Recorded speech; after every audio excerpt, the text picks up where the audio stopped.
E agora vamos falar sobre o Festival de Ouro Preto, onde você está. Começou dia Isso, 21, segue até o dia 26.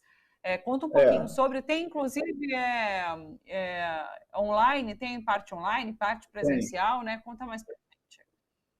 Então, ele está apenas no começo, mas é um festival muito breve, ele vai até terça-feira. Na verdade, dia 21 que você falou foi uma festa que é mais uma abertura para a cidade. Ele começou para valer ontem à noite, né?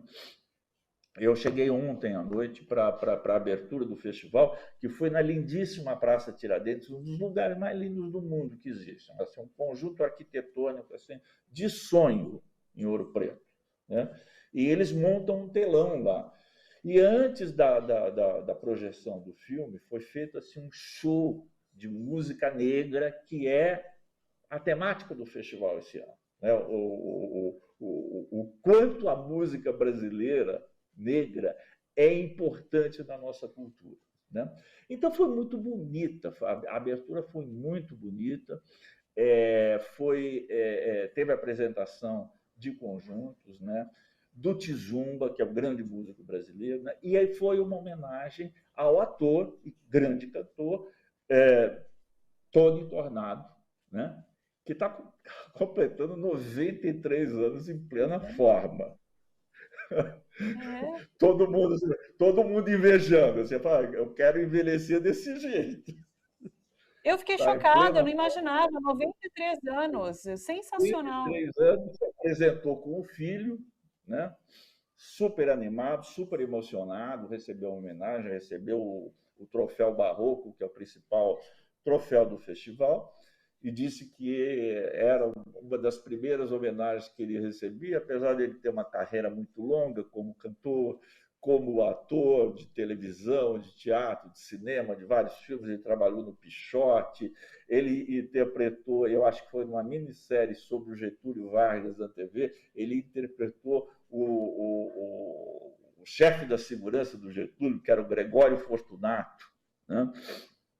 Ele é uma pessoa conhecidíssima, até de uma simpatia assim total, né? Muito legal ele, recebeu essa merecida homenagem, né?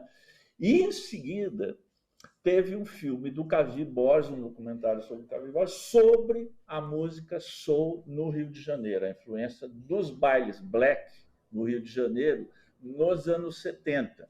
Né? E como isso foi importante para a música brasileira. É um documentário que eu gostei muito, é um documentário musical que nos encantou, né?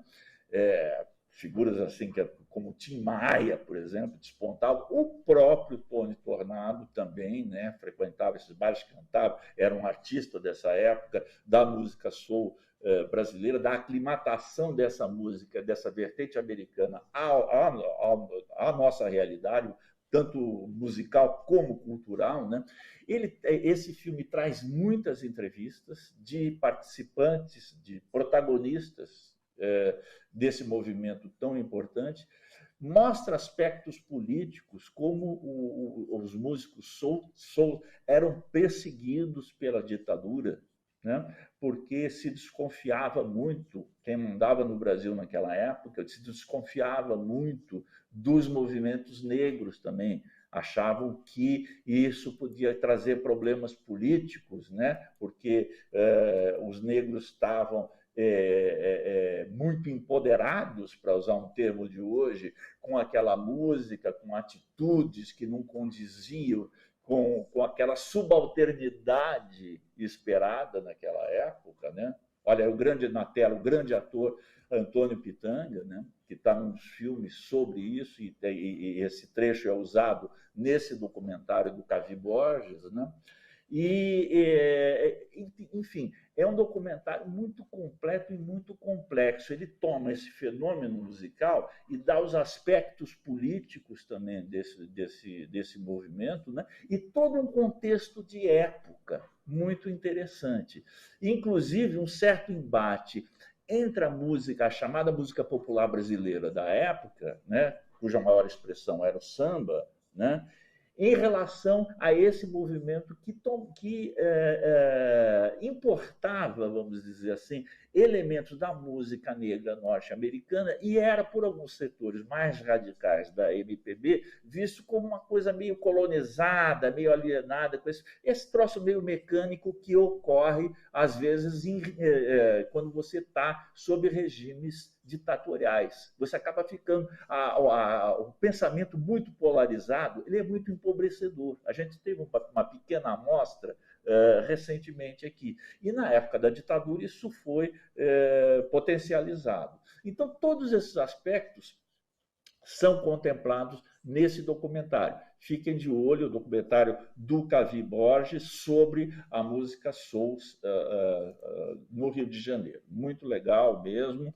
E o filme se chama Baile Soul. Né? E vai haver, assim, pegando esse gancho do documentário do Cavi, vai haver uma série de atrações musicais aqui dentro da Mostra Ouro Preto, né?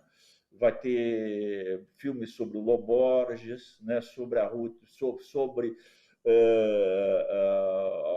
de Souza, sobre Antunes Filho, grandes personalidades brasileiras que são retratadas em documentários que ainda vão ser apresentados no contexto do festival. E só, eu sei que a gente já está mais ou menos no tempo chegando, né? Só para dar um resto de palhinha, para falar do que é a Cineop. A Cineop tem todo esse monte de filmes, para você ter ideia, são 125 filmes programados, até terça-feira agora, né? Média, curta e longa-metragem, né? Em várias telas, na praça, e tem também um cinema onde são projetados filmes.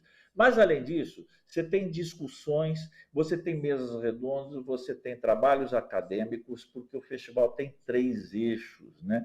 Que é educação, restauração e história, né? Então, é um festival que reúne uma grande gama de intelectuais, de gente que pensa ligada ao cinema. São acadêmicos, são jornalistas e que ficam debatendo esse negócio o dia inteiro, numa produção muito interessante. Eu só vou terminar para mostrar o que é a seriedade do que é a Cineop. Eu vou mostrar para vocês o catálogo que eles dão para a gente quando a gente chega aqui. É esse catálogo aqui.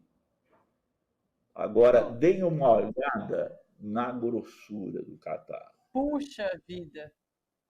Isso aqui é uma série... Tem mostra competitiva nessa ou não?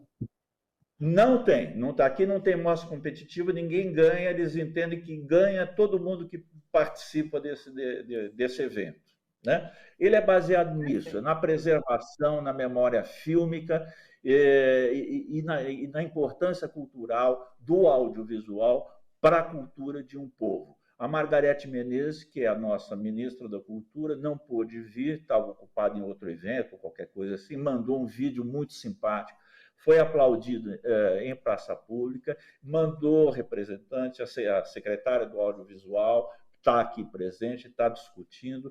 É outro clima.